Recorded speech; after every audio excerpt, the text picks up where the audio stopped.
আপুনি যেহেতু প্ৰদেশ কংগ্ৰেছৰ সভাপতি আৰু আপুনি কংগ্ৰেছৰ বা বিশেষকৈ বিৰোধী ঐক্যৰ আপুনি মুখ্যমন্ত্ৰীৰো প্ৰাৰ্থী হিমন্ত বিশ্ব শৰ্মাৰ যেটো ৰাজনীতি আমি সকলোৱে দেখিছো তেওঁ কিমান মানে এই ক্ষেত্ৰত পাকুইত ৰাজ্যৰ ৰাজনীতিত তেওঁ এটা দীঘলীয়া সময় থকাৰ কাৰণে তেওঁ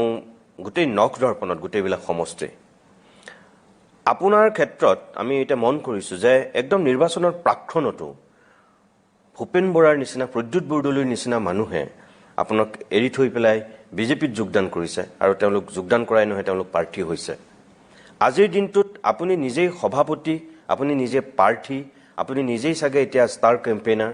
আৰু গোটেই কেম্পেইনিং কমিটিৰ চেয়াৰম্যান জনে যেহেতু গুচি গল গতিকে আপুনি নিজেই সাগে এতিয়া কেম্পেইনিং কমিটিৰো মোটামুটি অঘোষিত চেয়াৰম্যান আপুনি গুটেখিনি কৰিব লাগিব নিজৰ কংগ্ৰেছ দলটোক কৰাৰ উপৰিও আপুনি মিত্ৰ দলৰ মুৰব্বী হিচাপে আপুনিতো অজাপ ৰাইজৰ দল বামপন্থী এখেতসকলৰো সাগে আপুনি সহায়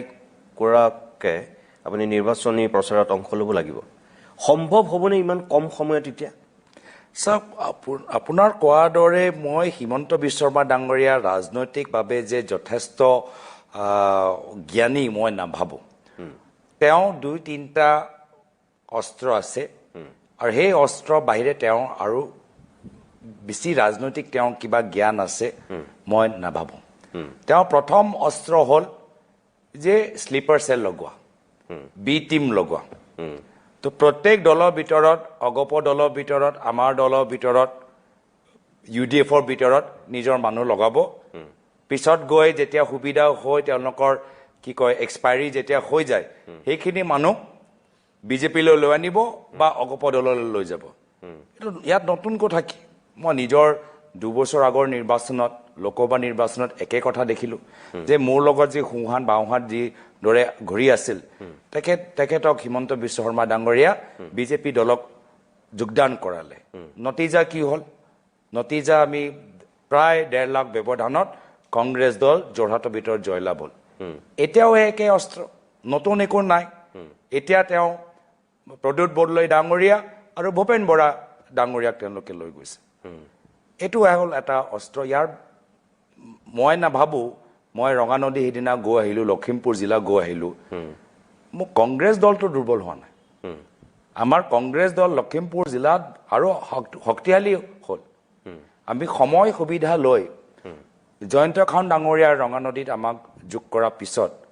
ৰাম নাৰায়ণ ভূঞা আজি তাতে বিপুৰিয়াত আছে নাও বৈছে ডক্টৰ জয়প্ৰকাশ দাস আছে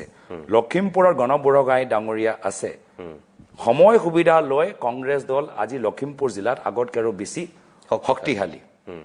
এতিয়া আপোনাৰ প্ৰদ্যুৎ বৰদলৈ ডাঙৰীয়া কৈছে প্ৰদ্যুৎ বৰদলৈ ডাঙৰীয়া তাত গ'ল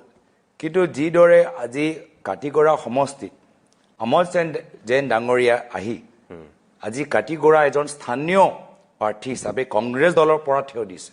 কিয়নো কাটিগড়া মানুহবোৰ বিচাৰে এজন স্থানীয় ব্যক্তি আৰু বিজেপি দলে আমাৰ পৰা লৈ যোৱা কমলক্ষেপ পুৰকায়স্থ দেৱত কাঠিগড়াত আজি বিজেপি দলৰ প্ৰাৰ্থী হিচাপে কৰিছে উত্তৰ কৰিমগঞ্জৰ পৰা বিপৰীত আজি আমাৰ নন্দিতা গাৰ্লোচা ডাঙৰীয়ানী এজন উচ্চ শিক্ষিত ডিমা হাছাওৰ এগৰাকী মন্ত্ৰী এগৰাকী নেত্ৰী মাত্ৰ হিমন্ত বিশ্ব শৰ্মা ডাঙৰীয়া ডিমা হাছাওত যে তেওঁলোকৰ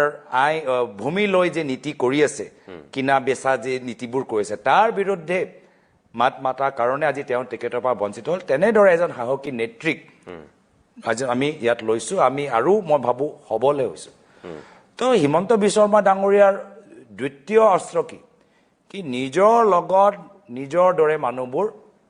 একত্ৰিত কৰা নিজৰ দৰে মানে দিছপুৰত হিমন্ত বিশ্ব শৰ্মা ডাঙৰীয়া ডিফুত তুলিৰাম ৰংহাং ডাঙৰীয়া বাৰাকত কৌশিক ৰায় ডাঙৰীয়া উত্তৰ অসমত অশোক সিংহল ডাঙৰীয়া নামনি অসমত জয়ন্ত মল্ল বৰুৱা ডাঙৰীয়া মধ্য অসমত পীযুষ হাজৰিকা ডাঙৰীয়া উত্তৰ অসমত মানৱ ডেকা ডাঙৰীয়া এনেদৰে মানুহবোৰ তেওঁলোকে একত্ৰিত কৰি এটা গেং এটা কাৰ্টেল বনায় এটা সিন্ডিকেট বনায় অসমৰ ৰাইজে আজি এই কাৰ্টেলৰ বিৰুদ্ধে অসমৰ ৰাইজে এই ৰাজনৈতিক পলিটিকেল সিন্ডিকেটৰ বিৰুদ্ধে তো ইয়াত তেওঁলোকৰ নিজকে তেওঁলোকে ক্ষতি কৰি আছে আৰু আজিৰ তাৰিখত বিজেপি দলটোক তেওঁ যিদৰে দুৰ্বল কৰি গৈছে এই নতুন কংগ্ৰেছৰ পৰা লৈ বিজেপি দলটোক ভিতৰত সোমাই তেওঁ বিজেপি দলৰ দুৰ্বল কৰি গৈছে আৰু যদি প্ৰশাসনিকভাৱে চাওঁ আজি কি তেওঁ achievement আজি আৰ্থিক আমাৰ ঋণ আমি প্ৰায় 2 লাখ কোটি টকা ঘৰত এজন ল'ৰা জন্ম বা ছোৱালী জন্ম হ'লে 50 টকাৰ বুজা শিক্ষা আৰু চিকিৎসা ক্ষেত্ৰত মানৱ 50,000 বুজা শিক্ষা আৰু চিকিৎসাৰ ক্ষেত্ৰত আজি ভাৰতৰ নিম্ন 5টা ৰাজ্যৰ ভিতৰত অসমৰ তালিকা মদৰ সমস্যা বৃদ্ধি ড্ৰাগছৰ সমস্যা শিক্ষা আৰু চিকিৎসাৰ ক্ষেত্ৰত আজি ভাৰতৰ নিম্ন 5টা ৰাজ্যৰ ভিতৰত অসমৰ তালিকা মদৰ সমস্যা বৃদ্ধি ড্ৰাগছৰ সমস্যা বৃদ্ধি মহিলাৰ প্ৰতি অপৰাধ বৃদ্ধি ক'ত তেওঁ দক্ষতা মই প্ৰমাণটো মই দেখা পোৱা নাই নৱ প্ৰজন্মৰ যুৱকসকল আজি জল জীৱন আঁচনি লৈ এটা সংকল্প বা এটা সপোন দেখিছে যে আমিও চৰকাৰী ঠিকাত সোমাই নিজৰ ঘৰৰ উপাৰ্জন সৃষ্টি কৰিম সেই আঁচনিটো চলাব নোৱাৰিলে সেই আঁচনি যিদিনা নিজৰ ঘনিষ্ঠ মন্ত্ৰী জয়ন্ত মল্ল বৰুৱা ডাঙৰীয়াক বহাই দিলে হাজাৰ হাজাৰ যুৱকসকলৰ বিল সেইদিনাই পেণ্ডিং হৈ গ'ল আৰু বহুতৰ ঘৰ আজি তাৰিখত চলিব হৈ থকা নাই চৰকাৰী বিষয়াসকলক তেওঁ ইমান বেয়াকে তেওঁ ব্যৱহাৰ কৰে তেওঁলোকৰ মনোবল নাই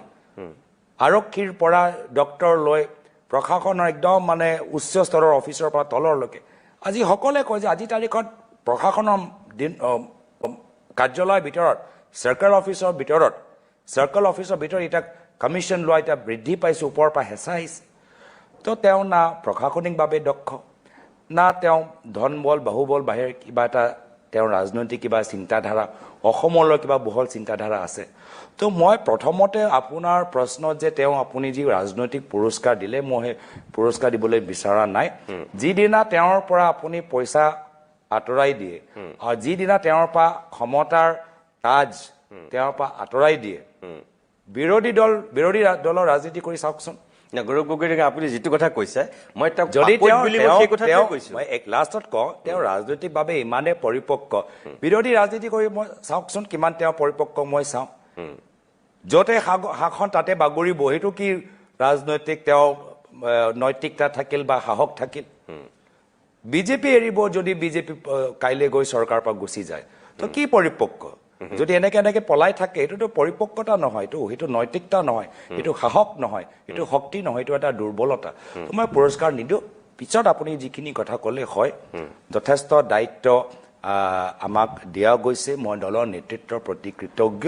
আৰু ইতিমধ্যে দলৰ নেতৃত্ব আমাক যথেষ্ট আমাক সমৰ্থন জ্ঞাপন কৰিছে কেণ্ডিডেট বাছি দিয়া ক্ষেত্ৰৰ পৰা আমাৰ নিৰ্বাচনী ইস্তিহাৰৰ ক্ষেত্ৰত আৰু ৰাইজ যিদৰে ওলাই আহিছে আমি ৰাজনীতিবিদ আমি ৰাইজৰ মাজত থাকোঁ ৰাইজৰ পৰা আমি সাহস পাওঁ ৰাইজৰ পৰা শক্তি পাওঁ হিমন্ত বিশ্ব শৰ্মা ডাঙৰীয়া আমাক দুৰ্বল কৰিব নোৱাৰে বিজেপি আমাক দুৰ্বল কৰিব নোৱাৰে কিন্তু ৰাইজৰ বিশ্বাস আমাৰ ওপৰত যদি কমি যায় তেতিয়া আমি দুৰ্বল হয় আজি তাৰিখত ৰাইজৰ বিশ্বাস আমাৰ ওপৰত কমি যোৱা নাই ৰাইজৰ আশা বিশ্বাস মৰম বৃদ্ধি পাইছে সেইকাৰণে এই গোটেইখিনি ঘটনাক্ৰম পিছতো কংগ্ৰেছ দল আৰু সবল হৈছে ঠিক আছে বাৰু আপোনাৰ নেতৃত্বত প্ৰথমবাৰৰ কাৰণে মিত্ৰতাৰ ৰাজনীতি এবাৰ অসমত বিৰোধী শক্তিয়ে কৰিছে যোৱাবাৰৰ যিটো অভিজ্ঞতা সকলোৱে কৈছিল যে উজনি অসমত বিশেষকৈ অজাপ ৰাইজৰ দলৰ লগত মিত্ৰতা নকৰাৰ কাৰণেই বিজেপিয়ে বহুখিনি আসন পাই গ'ল কংগ্ৰেছ বহুত সমষ্টিত অজাপ আৰু ৰাইজৰ দলৰ কাৰণে হাৰি গ'ল তেওঁলোকে ভোট খহাই দিলে সেই ভুলৰ পুনৰাবৃত্তি নহ'বৰ কাৰণে এইবাৰ চাগে শেষ মুহূৰ্তত হ'লেও মিত্ৰতাটো কৰিলে কিন্তু আপুনি নেভাবেনে যে যিধৰণে মিত্ৰতাটো হ'ব লাগিছিল আপোনালোকৰ সঁচাকৈয়ে সেই মিত্ৰতাটো সঠিক ৰূপত নহ'ল বা একেবাৰে লাষ্ট মুহূৰ্তত হ'ব নহ'ব এনেকুৱা হৈ একেবাৰে শেষ দিনটোত হ'লগৈ যাৰ কাৰণে এতিয়া ধৰক বহু সমষ্টিত মানে প্ৰাৰ্থী দিব লাগে কাৰণে দি দিছে তেনেকুৱা এটা পৰিৱেশ হোৱা নাইনে নিতুমণি দা এইবাৰ বিৰোধী দলসমূহ যিদৰে একত্ৰিত হৈছে মই নাভাবোঁ যে ইয়াৰ পূৰ্বে কেতিয়াও অসমৰ ভিতৰত কংগ্ৰেছ দল ইমান দলৰ লগত মিত্ৰতা কৰিবলৈ সক্ষম হৈছে কেতিয়াবা BPF লগত কৰিছে বা বেলেগ দলৰ লগত কৰিছে কিন্তু এতিয়া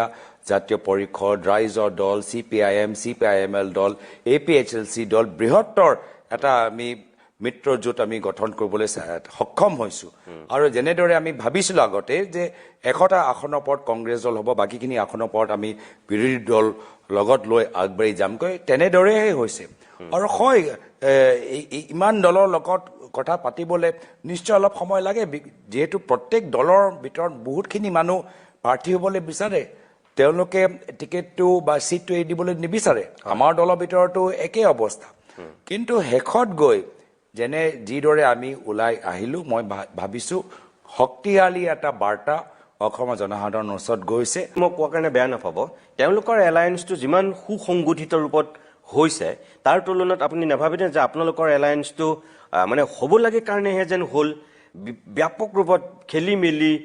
মানে প্ৰথম অৱস্থাত আপোনালোক 3 গগৈ থিয় হ'ব তাৰপিছত আপোনালোক 2 গগৈ একেলগ হ'ল এজন বাহিৰত থাকি গ'ল তাৰপিছত আকৌ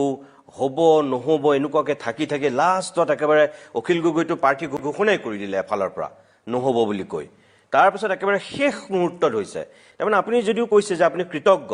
বা হ'ল আপুনি সেইটোতে সুখী ভাল তাৰমানে এনেকুৱা লাগিছে যেন বিৰোধী বিজেপি ইমান সুসংগঠিত ৰূপত তেওঁলোকে মিত্ৰতা কৰিছে আপোনালোকে টানি আজুৰি যেনে তেনে ৰাইজৰ প্ৰেছাৰত বা কাৰোবাৰ হেঁচাত হ'ব লাগে কাৰণেহে যেন হ'ল গ'ল তেনেকুৱা এটা হোৱা নাইনে তেওঁলোকৰ কেনেদৰে হৈছে আপোনালোকে নিশ্চয় দেখা পাইছে অগপ দলৰ ভিতৰত আজি তেওঁলোকৰ স্থানীয় সিটিং MLA টিকেট কৰ্তন হৈ গ'ল আজি শিৱসাগৰৰ ভিতৰত অগপ প্ৰাৰ্থী আছে আৰু বিজেপি দলৰ প্ৰাৰ্থী আছে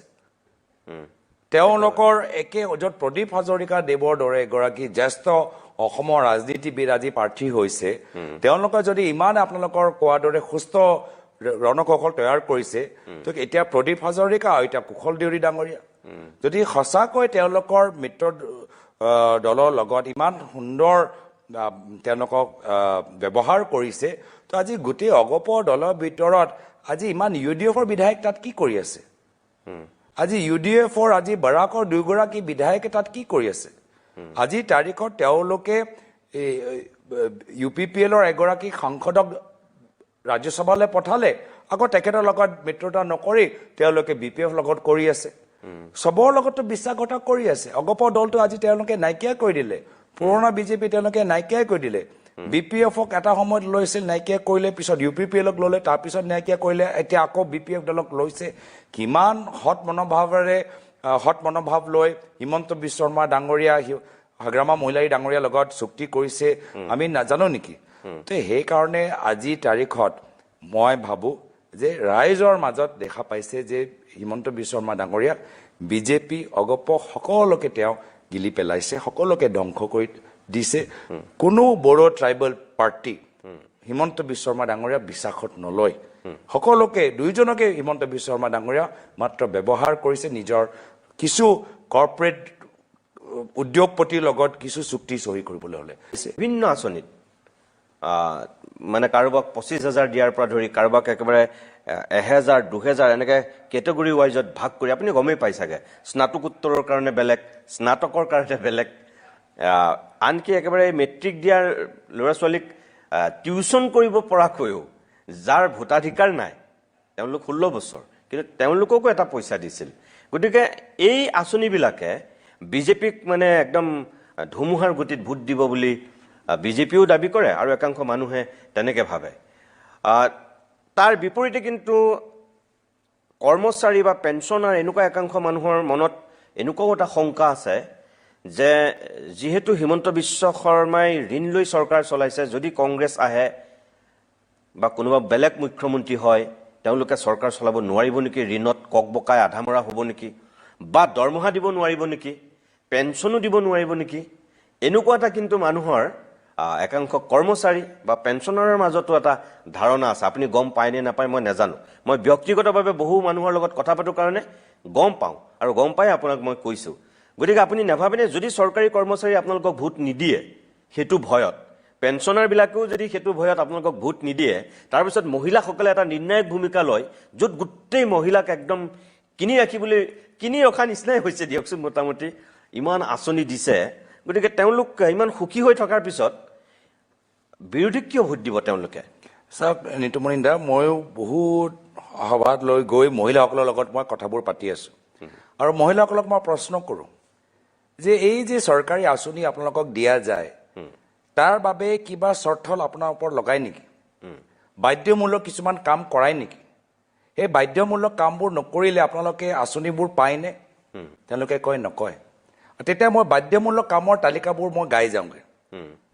চৰকাৰী আঁচনি পাবলৈ হ'লে এটা ৰাজনৈতিক দলৰ সভালৈ যাব লাগে নে নালাগে? তেওঁলোকে কয় হয় যাব লাগে। চৰকাৰী আঁচনি টেক্সৰ আঁচনি সুবিধা পাবলৈ হ'লে এটা দলৰ কাৰ্যসূচীত অংশগ্ৰহণ কৰিব লাগে নে নালাগে? হয় ক'ব লাগে। চৰকাৰী আঁচনি এটা সুবিধা ল'বলৈ গ'লে দেওবাৰে দেওবাৰে তেওঁলোকৰ দলৰ যিখিনি মন কী বাত আছে তাত তেওঁলোকে নিজৰ ৰেজিষ্টাৰৰ ওপৰত বহী ওপৰত চহী কৰিব লাগে নে নালাগে? কৰিব লাগে। চৰকাৰী আঁচনি যি আঁচনি তেওঁলোকৰ একাউণ্ট আজি DBTৰ দিনত একাউণ্টত ডাইৰেক্টলি সোমাব পাৰে, তথাপিও ঘৰৰ দায়িত্ব পাহৰি, ল'ৰা ছোৱালীৰ দায়িত্ব পাহৰি, হাজিৰাৰ দায়িত্ব পাহৰি, দোকানলৈ যোৱা, দৰৱ কিনা, গোটেইখিনি কথা পাহৰি গোটেই দিনটো তাত বিজেপি সভাত বহি থাকিব লাগে নে নালাগে? সময় নষ্ট কৰিব লাগে নে নালাগে? তেওঁলোকে কয় কৰিব লাগে। তো কি ধৰণৰ তো চৰকাৰী আঁচনি হ'ল? আঁচনি কেনেধৰণে ৰূপায়ণ হৈছে? ইয়াৰ আগত কি মহিলাসকলক আঁচনি আমাৰ দিনত দিয়া নাছিল নেকি? মামনি, মাজনী, বাইদেউ, নবৌ, সেই সময়ততো কেতিয়াও সোধা নাছিল যে আপুনি বিজেপি কৰে নে কংগ্ৰেছ কৰে। আজিৰ তাৰিখতো ডাইৰেক্টলি যদি এগৰাকী মহিলাই যদি কয় মই কংগ্ৰেছ কৰোঁ, কংগ্ৰেছৰ সভালৈ যাওঁ, আঁচনিৰ নাম পৰা তেওঁ কৰ্তন হৈ যায়। কি ধৰণৰ চৰকাৰী আঁচনি হ'ল য'ত মহিলা বিজেপি কৰিলে আঁচনি পায়, বিজেপি নকৰিলে আঁচনি নাপায়? তো ক'ৰবাত নক'ৰবাত মহিলাৰ স্বাভিমানৰ ওপৰত আপোনালোকে আক্ৰমণ কৰিছে। মহিলা যে নিজৰ ৰাজনৈতিক চিন্তাধাৰা, নিজৰ স্বাধীনতা আছে তাৰ ওপৰত আপোনালোকে সাংবিধানিক অধিকাৰৰ ওপৰত আক্ৰমণ কৰিছে। এগৰাকী যোগ্য মহিলা মাত্ৰ নিজৰ ৰাজনৈতিক পৃথক এটা চিন্তাধাৰাৰ বাবে আজি চৰকাৰী আঁচনিৰ পৰা বঞ্চিত। মাত্ৰ চৰকাৰক সমালোচনা কৰা যি এগৰাকী নাগৰিকৰ মূল সাংবিধানিক অধিকাৰ, সেই অধিকাৰ ব্যৱহাৰৰ কাৰণে তেওঁলোকক আঁচনিৰ পৰা বঞ্চিত কৰা গৈছে। এইটো কি ধৰণৰ আঁচনি? এইটো আঁচনি নহয়, এইটো এটা পিঞ্জৰা। মুখ্যমন্ত্ৰী মহোদয় এই যোগেদি অসমৰ মহিলাসকলক এটা পিঞ্জৰাত বান্ধি ৰাখিছে আৰু আমি এই পিঞ্জৰাটো ভাঙিবলৈ বিচাৰোঁ। আপুনি সেই পিঞ্জৰাত আবদ্ধ হৈ থকাখিনি কেনেকৈ ওলাই আহিব? তেনেহ'লে আমাৰ যেতিয়া আঁচনি দিম আমাৰ কোনো স্বাৰ্থ নাথাকে।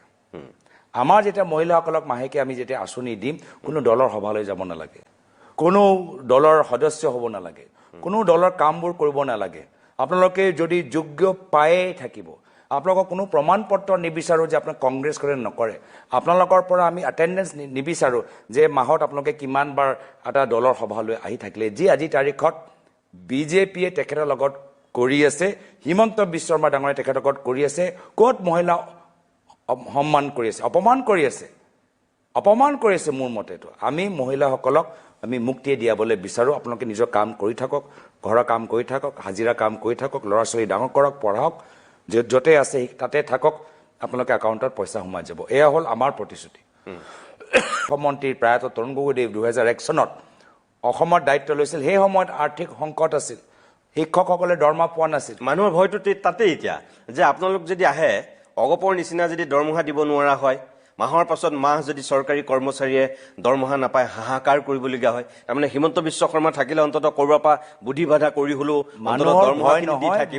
তেনেকে ভাবিছে। মানুহৰ ভয় নহয়, মানুহৰ আশা যে যেনে কংগ্ৰেছ চৰকাৰে 2001 চনত আৰ্থিক সংকটৰ পৰা আৰ্থিক এটা সবল স্থিতিলৈ লৈ গ'ল, শিক্ষকসকলে দৰমহা পালে, চৰকাৰী কৰ্মচাৰীসকলে ৰেহাই পালে। আকৌ কংগ্ৰেছ চৰকাৰ আহিলে আমাৰ আৰ্থিক অৱস্থা ভাল হ'ব। শিক্ষকসকল, চিকিৎসকসকল, আশা কৰ্মী, অংগনবাড়ী কৰ্মীসকল, আমি যিসকলে আজিৰ তাৰিখত ৰেগুলাৰাইজ হ'বলৈ বিচাৰি আছে তেওঁলোকক আমি সন্মান দিম, সমান তেওঁলোকে দৰমহা পাব। আমাৰ পৰা 2001 চনত যিদৰে কংগ্ৰেছে কাম কৰিছিল আৰ্থিক এটা সবল স্থিতি আনিবলৈ, সেই একে আশা আজিৰ তাৰিখত আমাৰ পৰা বৰ্তমান ৰাইজে কৰি আছে। আপুনি কৈছে আশা, মই কৈছোঁ তেওঁলোকে আশংকাহে কৰিছে, ভয়হে খাই আছে। আমাৰ দুইমত আছে ইয়াত। মই আপোনালোকৰ ইয়াত মোৰ সময়ত মই নাভাবোঁ, যিকে গাঁৱৰ ৰাইজে জানে যে আজি আৰ্থিক বোজা আছে। এই আৰ্থিক বোজা আজি এখন চৰকাৰে নিজৰ ঋণ মাৰিবলৈ কি কৰিছে? গাঁৱৰ ভিতৰত মদৰ দোকান খুলি এক্সাইজ ৰেভিনিউ বঢ়াবলৈ চেষ্টা কৰি আছে, নিজৰ ধাৰটো মাৰিবলৈ। এয়া হ'ল হিমন্ত বিশ্ব শৰ্মা ডাঙৰীয়াৰ অৰ্থনৈতিক নীতি। ইমান তেওঁ দক্ষ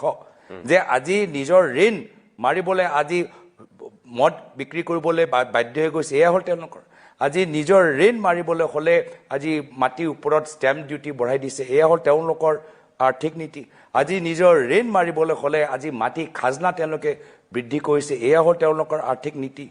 ইলেক্ট্ৰিচিটিৰ দাম বাঢ়ি গৈছে তো নিজৰ যে আৰ্থিক তেওঁলোকে চৰকাৰখন ভালকে চলাব পৰা নাই ঋণৰ ওপৰত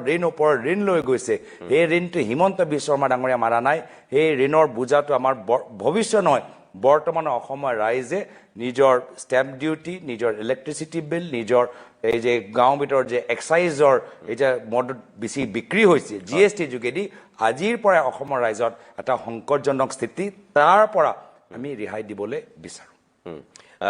আপুনি যে হিমন্ত বিশ্ব শৰ্মাক কৈছে তেওঁ কোনো অৰ্থনৈতিক এটা নীতি নাই অকল ঋণ লৈছে আৰু তেওঁ এটাই নীতি ঠিকাদাৰ নীতি তেওঁ যে মাত্ৰ যে কামবোৰ কৰি আছে তেওঁ উন্নয়ন হৈছে যদি তেওঁলোকে কয় যে ফ্লাইঅভাৰ বনাইছো ৰাস্তা বনাইছো হয় কিন্তু যি ফ্লাইঅভাৰে ঠিকাদাৰে বিচাৰিছে সেই ফ্লাইঅভাৰটো বনাইছে যি ৰাস্তা ৰাইজে বিচাৰিছে সেই ৰাস্তাটো বনোৱা নাই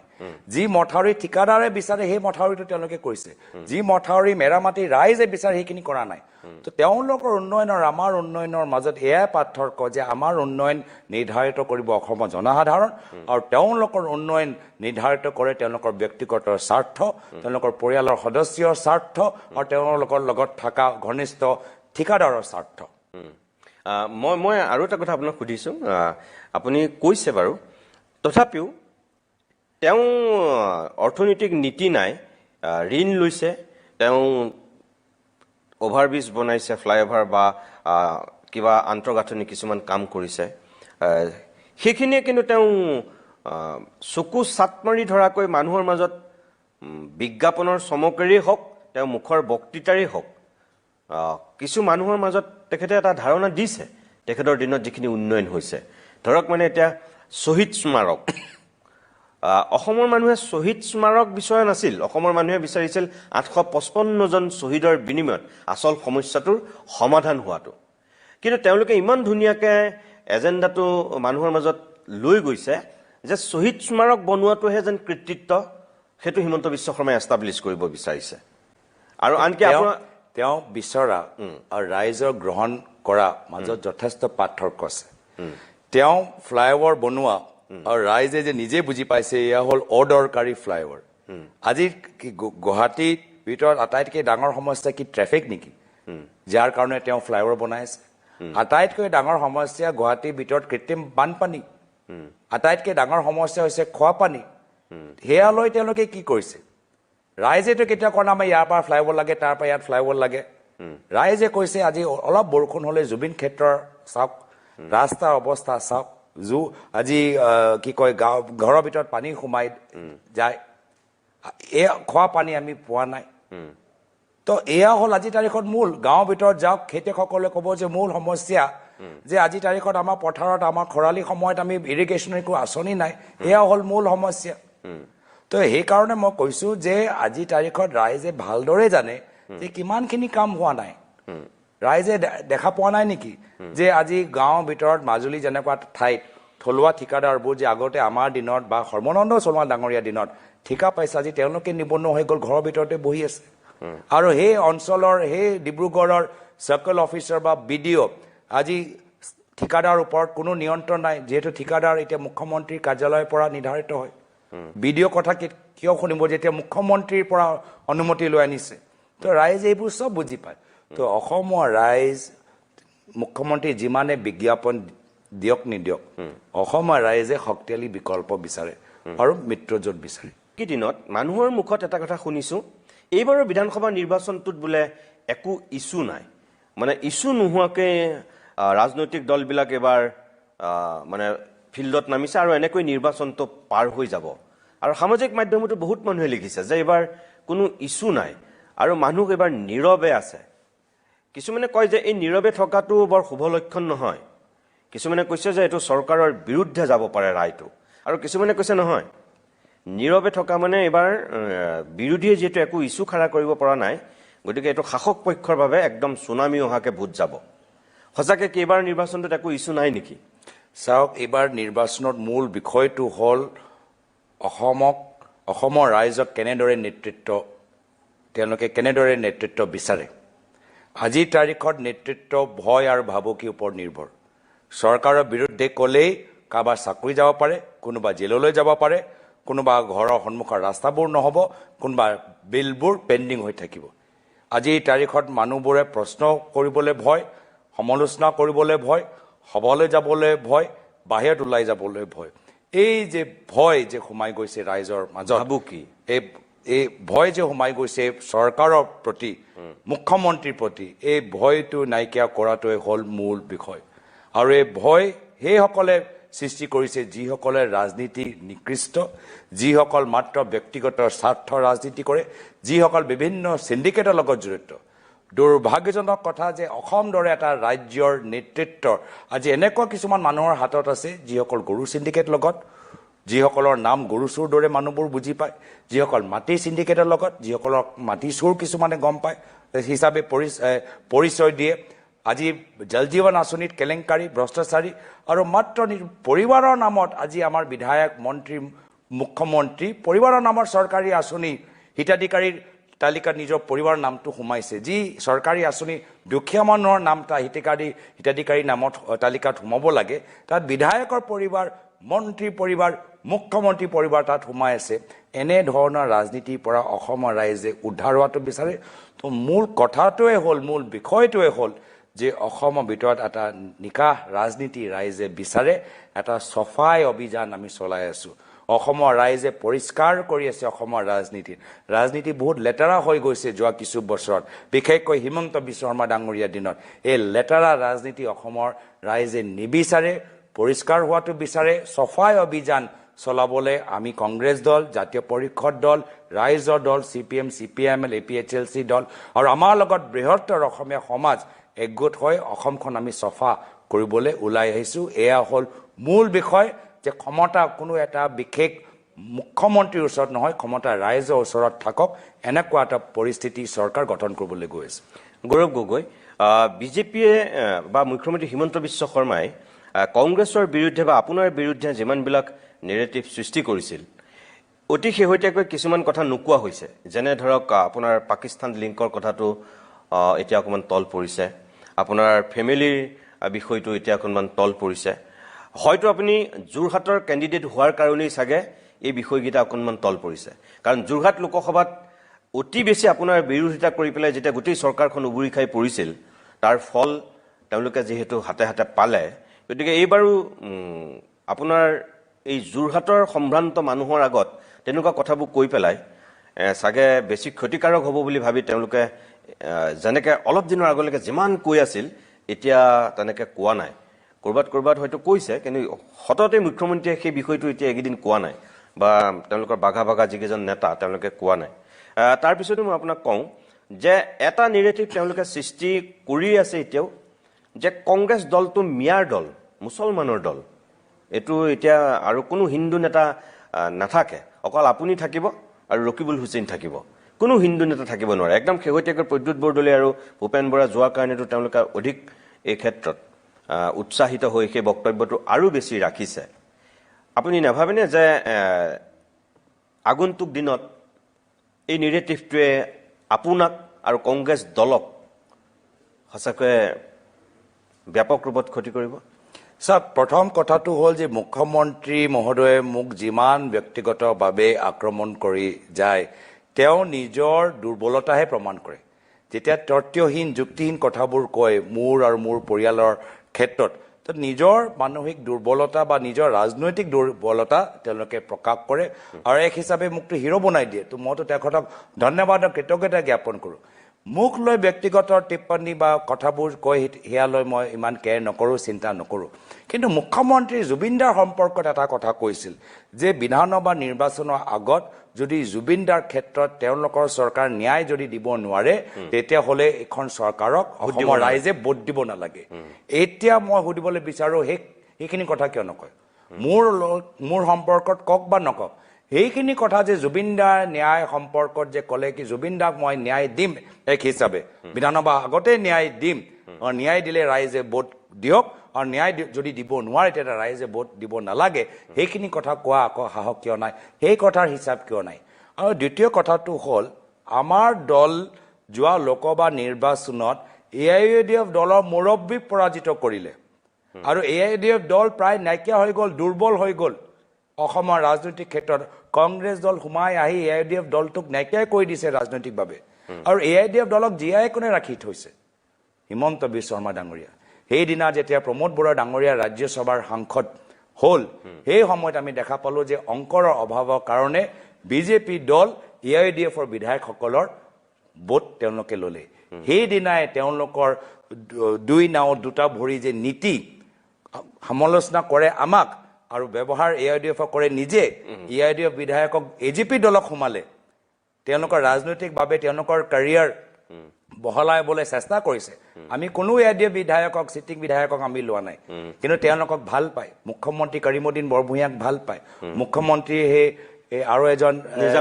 নিজামুদ্দিন লস্কৰক খুব ভাল পায় একদম মানে চিকুটি ধৰে মানে গালটো তো সেইকাৰণে তেওঁলোকক জীয়াই ৰাখিবলৈ অগপ দলক দিছে অগপ মানে কি বিজেপি দলৰ মিত্ৰজোঁট হয় তো অগপ দলৰ আদৰ্শৰ চিন্তা নকৰে সেইকাৰণে সেইদিনাই তেওঁৰ যে দুটা ভৰি দুটা নাও AIUDF লয় সেইদিনাই নাকচ হৈ গ'ল মানুহ এতিয়া আকৌ মনত পেলাইছে হয় এটা লালন টপ ইণ্টাৰভিউত বা এটা ইণ্টাৰভিউৰ ভিতৰত মুখ্যমন্ত্ৰী হিমন্ত বিশ্ব শৰ্মা ডাঙৰীয়াই নিজে কৈছে যে তেওঁতো আজমল ডাঙৰীয়াৰ লগত কথা পাতি থাকে কেনেকৈ ভোট দিব লাগে কেনেদৰে ৰণকৌশল তো সেইকাৰণে দুয়োজন মানে যে মই আগতেও কৈছিলোঁ চলে চিনেমা জয় বীৰো সেই কথাখিনি ৰাইজে গম পায় আমি কংগ্ৰেছ দলে AIUDF দলক নাইকিয়া কৰিলোঁ আৰু বিজেপি হিমন্ত বিশ্ব শৰ্মা ডাঙৰীয়াই AIUDFৰ বিধায়কসকলক জীয়াই ৰাখিবলৈ বিচাৰে মই আপোনাক কিছু সময় পূৰ্বে কৈছিলোঁ যে হিমন্ত বিশ্ব শৰ্মাৰ যিটো অৰ্থনৈতিক নীতি নাই বুলি আপুনি সমালোচনা কৰিছে একেটা কথাই মই আপোনাক ক'ব বিচাৰোঁ যে আপুনি যদি অসমৰ মানুহক আশ্বস্ত আৰু বিশ্বস্ত কৰিব বিচাৰিছে যে আমি এনেকুৱা এখন ভ্ৰষ্টাচাৰী চৰকাৰ আমি নিদিওঁ আৰু যিবিলাক বিভেদকামী কথা বতৰা সেইবিলাকৰ পৰা অসমৰ মানুহক মুক্ত কৰিম এনেকৈ যিখিনি কথা কৈছে এই গোটেই কথাখিনিৰ আচল কাঠামোটো হ'ব যে এটা নিজস্ব অৰ্থনৈতিক নীতি লাগিব আপোনালোকক অসমৰ মানুহে বিশ্বাস কৰিব লাগিব যে ৰাজ্যখন আপুনি কেনেকৈ চলাব আপুনি যিহেতু মুখ্যমন্ত্ৰী প্ৰাৰ্থী গতিকে আপুনি যদি চৰকাৰ গঠন কৰে মই মুখ্যমন্ত্ৰী প্ৰাৰ্থী নহয় কিন্তু চৰকাৰ আমাৰ হোৱাটো বিচাৰোঁ আৰু নিশ্চয় আপোনালোকৰ কোৱাৰ দৰে এইখিনি বিষয়ৰ ওপৰত আমাৰ চিন্তা আছে মই সেইটোকে কৈছে অৰ্থনৈতিক নিৰ্দিষ্ট আপুনি এতিয়া ঋণ লোৱাটোক আপোনালোকে সমালোচনা কৰিছে ধৰক হয়নে নহয় গতিকে আপোনালোকেতো ঋণ ল'ব লাগিব আপোনালোকৰ নিজস্ব অৰ্থনৈতিক নীতিটো কি ঋণ যে তেওঁলোকে প্ৰত্যেক বছৰ যিমান লৈ আছে লাহে লাহে সেই ঋণ লোৱা আমাৰ সেই সংখ্যাটো বা এমাউণ্টটো কমাব লাগিব আৰু ঋণ লৈ যে তেওঁলোকে যে ৱেষ্টফুল এক্সপেণ্ডিচাৰ যে তেওঁলোকক খৰচ কৰিছে অদৰকাৰী খৰচ সেইটো কমালে আপোনালোকৰ ঋণ লোৱা আপোনালোকৰ যে নিৰ্ভৰতা আপোনালোকৰ কমি আহিব লগে লগে আপোনালোকৰ ৰেভিনিউ আজি বহুত ক্ষেত্ৰত যিদৰে ৰেভিনিউ ল'ব লাগে ৰেভিনিউ তেওঁলোকে লোৱা নাই গোটেই ৰেভিনিউটো মানে দুখীয়া মানুহৰ পৰাই লৈছে GST মানে মটৰ ভেহিকল এক্টৰ যোগেদি একদম মানে ফাইন বঢ়াই দি একদম তেওঁলোকক যিসকলৰ ওচৰত পইচা নাই তেওঁলোককে চেপি একদম চেপা পেলাই থৈছে তো আমি হায়াৰ ইনকামৰ পৰা আমি কেনেদৰে ৰেভিনিউ ল'ব পাৰোঁ সেইকাৰণে আৰু চেণ্ট্ৰেল গভৰ্ণমেণ্টৰ লগতো যিদৰে আমি বহুতখিনি আমি নিজৰ কামৰ এফিচিয়েঞ্চি যদি বঢ়াব পাৰোঁ চেণ্ট্ৰেল গভৰ্ণমেণ্টৰ পৰাও আমি বহুতখিনি ৰেহাই পাব পাৰোঁ একে পৰিস্থিতি 2001 চনত আছিলে কেন্দ্ৰত আছিলে বিজেপি চৰকাৰ ৰাজ্যত আছিলে অগপৰ চৰকাৰ আৰ্থিকভাৱে চলাব নোৱাৰিলে কেন্দ্ৰত থাকিলে বিজেপি চৰকাৰ 1 চনত আহিলে কংগ্ৰেছ চৰকাৰ আমি আৰ্থিক যদিও কেন্দ্ৰত বিৰোধী চৰকাৰ আছিলে আৰ্থিকভাৱে আমি এটা সবল স্থিতিলৈ লৈ গ'লোঁ সেইকাৰণে পৰৱৰ্তী দিনত যদিও অসমত আমাৰ চৰকাৰ আহিব কেন্দ্ৰত প্ৰধানমন্ত্ৰী মোদী ডাঙৰীয়াই থাকিব গৃহমন্ত্ৰী অমিত শ্বাহ ডাঙৰীয়াই থাকিব আৰু তেখেত দুয়োজনৰ লগত আমি ৰাজ্য চৰকাৰ কেন্দ্ৰ চৰকাৰ আজিৰ তাৰিখত যে সম্পৰ্ক তাতকৈ আৰু দুগুণ বেছি ভাল ইফেক্টিভ দক্ষ সম্পৰ্ক সৃষ্টি কৰিবলৈ আমি চেষ্টা চলাম আৰু মোৰ দৃঢ় বিশ্বাস যে আমি কৰিব পাৰিম 2004 চনলৈকে অটল বিহাৰী বাজপেয়ী চৰকাৰ আছিলেই আপোনাৰ পিতৃদেৱতা 1 চনত যেতিয়া মুখ্যমন্ত্ৰী হৈছে অন্তত 4 বছৰ বিজেপি শাসনেই তেখেতে পাইছে আৰু সেই সময়ত আমি যদি চাওঁ প্ৰথমটো কাৰ্যকাল আজি হিমন্ত বিশ্ব শৰ্মা বিজেপিত আছে বেলেগ কথা কিন্তু তেতিয়াতো তেওঁ অন্যতম তৰুণ গগৈ ডাঙৰীয়াৰ সোঁহাত স্বৰূপ ব্যক্তি আছিল গতিকে চৰকাৰখনে তেতিয়া বিজেপি চৰকাৰৰ পৰা যিখিনি সাহায্য পাব লাগে, যিখিনি সহযোগিতা পাব লাগে, সেইখিনি ঠিকেই পাইছিল, আপুনি সেইটোৱে ক'ব বিচাৰিছে। হয়। গতিকে কোনো ধৰণৰ হিনদেৰি হোৱা নাছিল। নাই। গতিকে এতিয়াও কোনোবাই যদি ভাবিছে যে ওপৰত মোদী থাকিব, ইয়াত যদি বিজেপি নাথাকে কিবা দিগদাৰ হ'ব, আপুনি মানে সেই কথাটোকে ক'ব বিচাৰিছে তেনেকে? একজেক্টলি। আপুনি যোৰহাটৰ সাংসদ হৈ আছে, যোৰহাটৰ পৰা আপুনি বিধানসভালৈ নিৰ্বাচিত হ'ল, কিন্তু আপোনালোকৰ চৰকাৰ নহ'ল। তেতিয়া আপুনি বিধানসভা ৰাখিব